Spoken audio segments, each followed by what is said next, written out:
Este 14 de agosto llega a las pantallas de HBO Max Marcial Maciel, El Lobo de Dios, un título que ya es provocador, pero para una historia que remeció sin lugar a dudas no solo a la Iglesia Católica, sino que a la Iglesia Católica desde este lado del mundo. Estábamos acostumbrados antes a escuchar casos de Irlanda, de Estados Unidos, lo sentíamos un poco más lejano, pero este nos golpeó en el corazón de Latinoamérica. Una producción que tiene mucho, mucho trabajo de investigación y que queremos conocer ahora con su director, Matías Gilbert, y con quien es parte también de esta producción de Warner y que además es chileno, Esteban Vidal, a quien conocemos mejor. ¿Cómo están, muchachos? Muchas gracias por conversar con ADN. Hola Sandra, ¿cómo andas? ¿Bien? ¿Todo ¿Cómo estás, bien? Sandra? Gusto ¿Esteban? verte. Muy bien. Quiero partir con Matías a propósito del trabajo que tú has realizado también en tu carrera, Matías, ¿no? Con otras historias reales, con otros personajes reales, ¿no? Que también son muy importantes para este lado del mundo. ¿Cómo fue ese encuentro con un personaje que además fue tan cubierto durante tanto tiempo, ¿no? Eh, por lo pronto movilizante, o sea, meternos con un personaje así es algo que no pasa desapercibido, quiero decir. Eh, no solamente por él y por todas las aristas que nosotros encontrábamos, ¿viste? La idea de retratar no solamente un pedófilo, un abusador, sino un personaje muy complejo, un monstruo de muchas caras, por el hecho de la corrupción, por el hecho de las ambiciones que él tenía y eso. Si no, te diría que a veces el impacto de eso es ver cómo una persona como esas puede avanzar con tanta facilidad a lo largo de tantos años. O sea, él nació en los años 20, ¿viste? Llegamos al 2007, 2008 y digamos, transitó y creció y creció y creció con cosas desde los años 40 planteadas en su forma. Eh, y te diría que una de las cosas que más te pasa con estos proyectos también es el costado humano, ¿viste? O sea, el escuchar los testimonios de personas como Barba, como Vaca, como Espinosa, mismo como Elena Sada. O sea, personas que cuando los vi por primera vez me acuerdo que eran como ver a mi abuelo me contara una historia de un drama tan grande que habían vivido, ¿viste? Es muy impactante. O sea, eh, son cosas que uno no se borran más, ¿viste? No las olvidás. O sea, y por otro lado te enriquecen, ¿viste? Porque también decís, bueno, ok, ¿en qué mundo vivimos? ¿Viste? Tratar de encontrar también un costado de entender o tratar que estos personajes no puedan desarrollarse con tanta facilidad, ¿viste? Es un poco también la idea de la serie es esa, ¿viste? Siempre lo que hablamos con Esteban, o sea, son dejar sentados ciertas cosas, porque son historias que a veces uno las conoce, pero cuando uno le empieza a dar no solamente una cosa de uso, sino la complejidad que tiene a lo largo del tiempo, uno toma una dimensión completa. Hoy podemos hacer una mirada completa del personaje. Y está bueno que la gente, no solamente la gente que es más grande, o no solamente la gente en Chile que tiene una vinculación, en Argentina hay mucho menos vinculación con los legionarios, sino que son personajes que trascienden un poco el territorio, que digo, han copado el mundo, han llegado hasta el Vaticano, han viajado en el avión muchas veces con un papa que viajó a México como nunca en la historia, en el caso de Juan Pablo, o sea, creo que fue un hermoso, entre comillas, desafío para uno como profesional, ¿no? De darle entidad a estas cinco caras de ese monstruo.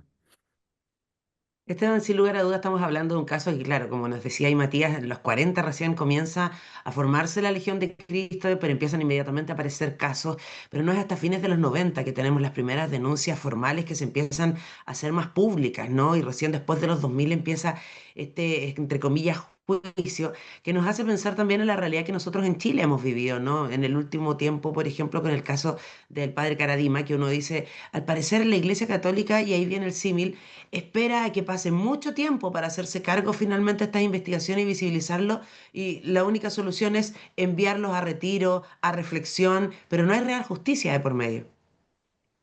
Claro, no. O sea, esto es parte de por qué nosotros, por qué Matías, por qué Anima, por qué Warner Bros. Discovery, por qué HBO Max tomamos estos temas. O sea, sería ideal que estos casos ocurrieran 50 años atrás, 20 años atrás, se solucionaran, tuviesen justicia y quedaran resueltos. Tenemos que volver a estas historias permanentemente porque estas historias siguen ocurriendo. sea, finalmente, más allá del tema que tú planteas de la complejidad de la justicia, de la iglesia y de las sociedades, tenemos que nosotros tomar una postura desde la mirada de los realizadores y de las ventanas de difusión. O sea, ¿por qué nosotros estamos haciendo estos temas? O sea, más allá insisto, la complejidad del caso, es importante cuando exista esta sensación de impunidad, volver a tomar los temas, volver a tocar estos casos, volver a dar voz a quienes fueron sobrevivientes, víctimas, investigadores y volver a poner las historias en discusión, porque sigue pasando y lamentablemente va a seguir pasando. Entonces, lo que tú planteas es el gran porqué de los documentales en la actualidad y por qué están siendo tan fuertes, la revisión de casos históricos, la sensación de que al dar voz estamos haciendo algo de justicia cuando la misma justicia no cumple su rol. Entonces, claro, esa tal vez yo creo, la pregunta que tú haces, tal vez el gran porqué de que estamos hoy día estrenando esta serie, porque la impunidad ocurrió, los casos siguen ocurriendo y siguen ocurriendo no solamente en México en el contexto de Maciel, en todos lados. Y en Chile nosotros lamentablemente somos testigos de que esto ha pasado y ha pasado de forma muy dura. Yo pensaba recién cuando Sí. decía Sandra esto de los años 90 y eso, pensemos que Marcel ya de mediados de los 40 ya se sabía, ya había alguna primera denuncia de abuso que llegó hasta el Vaticano, quiero decir, porque Maciel no tenía el poder en ese momento que tuvo después, pero igual se lo cajoneó, como se dice, o sea, él logró mover ciertos hilos para guardar, o sea, mirá desde los años 40 hasta cuánto se hubiese ahorrado, eso uno a veces lo ve en un montón de casos, no solamente de esto, ¿no? Como uno, en la justicia, cómo uno se hubiese ahorrado tiempo o haber sacado un poco de la faz de la tierra ciertos personajes de poder que fueron creciendo, ¿no? Mientras veían que podían romper barreras con cada vez más facilidad en el tiempo. Y otra cosa que para mí es importante, de algo que decías vos, que si uno piensa que Maciel, cuando muere, lo llaman a oración y penitencia simplemente, después de ya todas eh, las aberraciones que había cometido, digamos, y el maltrato hacia un montón de personas, eh, creo que eso, con el papado de Francisco, creo que es el primer momento donde el tipo dice, che, estos tipos hay que juzgarlos en el mundo civil. O sea, no existe que un juicio canónico de alguna forma los proteja como en ningún individuo o comunidad de la sociedad. O sea, si vos cometés un delito, el delito hay que juzgarlo civilmente. Y yo creo que eso es una modificación. Creo que el caso Maciel dentro de la iglesia es una cosa, obviamente, hacia adentro. Es difícil de uno saber si eso es o no así, pero creo que fue un antes y un después en tomar ciertas decisiones de cambiar alguna pequeña cosita, por lo menos decir, che, se encuentra un abusador, más allá de que el típico movimiento es los vamos moviendo de lugar en lugar, se los va guardando y protegiendo, donde lo agarran, que lo juzgue la justicia local, por lo menos. Eso me parece que es un pequeñísimo avance. Sí, es que tal vez la diferencia es que no era aquí la manzana podría, sino que era prácticamente el dueño del cajón, porque estamos hablando del líder de una congregación que estuvo en más de 25 países, que además tuvo casos de extorsión, también gente de la monarquía, incluso en Europa, entonces uno dice que no. Y bajo esa lógica, ¿cómo fue el trabajo documental? Que es muy bueno, muy intenso. Hemos tenido la posibilidad de ver capítulos y hay un trabajo no solo con víctimas, sino que con estudiosos, con investigadores, con prensa. Hay una recreación que se hace ahí también. Me imagino que no fue algo fácil y no sé si desde la Iglesia Católica o desde algunos sectores muy conservadores les han puesto ya algunas banderas rojas.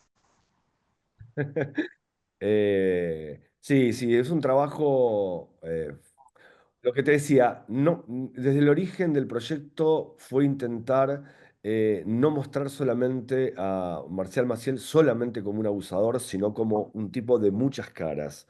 Entonces, para rellenar ese mundo de muchas caras, había que buscar el tema económico, las cosas financieras, la corrupción del personaje, en fin, armar como un paquete de miradas que obviamente complejizaban la investigación, pero que enriquecían lo que nosotros queríamos contar.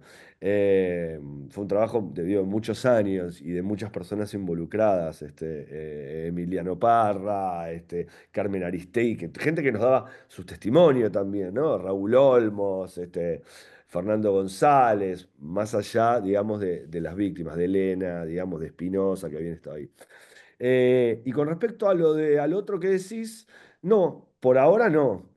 O sea, no hemos tenido ningún tipo Nosotros, en general, la verdad, mismo el otro día lo hablaba con Sebastián, con mi socio, que es productor del proyecto, no, viste, en HBO, Warner, no hemos tenido, viste, uno no... Sería muy difícil trabajar bajo condicionamientos estos proyectos. Sinceramente, no, no me interesa, prefiero hacer otros proyectos si voy a tener condicionamientos. Eso no quiere decir que todo el mundo quede contento. Obviamente alguno estará más desconforme, habrá miradas. Eso es parte también del mundo en el que nos movemos, ¿viste? La historia tiene las miradas que cada uno cuenta, pero no hemos tenido nada ni del Vaticano, ni de que nos hayan dicho algo. Creo que además siempre uno, al menos eso es nuestro trabajo, que aprendimos mucho de trabajar en otros territorios, ¿viste? Es ser muy respetuoso de dejar que las historias también cuenten los de cada lugar. A mí no me interesa venir a imponerte mi mirada. Yo trato de que hablen los protagonistas, que cuenten. Obviamente todo eso tiene una ideología, tiene una mirada, pero con muchísimo respeto, ¿viste? Es de tratar de escuchar a quiénes son los protagonistas de esa historia. Es más, hay un legionario entrevistado. O sea, la Y ahí, legión... Esteban, sí, Ujú. pues exactamente. ¿No? Y los trabajos de archivo también, el rescate con la Querida Sandra, te estamos perdiendo un Te poco. propia perdimos en la última pregunta, Sandra. imagen de Maciel ahí, puesta de HBO, pero estaba preguntando por la apuesta de HBO Eso, dale, repite porque te de perdí en la jugársela por esta pregunta. historia. Ya, perdón. Le decía que HBO de alguna manera y Warner se están jugando por este tipo de historias que pueden dar conversaciones incómodas, pero que son súper necesarias y que salen de este lado del mundo para el resto y va a ser súper universal, algo que no siempre tampoco es tan común de poder ver. Claro, ese es uno de nuestros principales objetivos al momento de enfrentar estos casos documentales. Nosotros buscamos temas, no necesariamente incómodos, sino temas que sean relevantes y que pongan en la mesa ideas que se puedan discutir y obviamente ideas que tengan una relación y una repercusión directa con nosotros como sociedad. O sea, los abusos de la iglesia o el poder del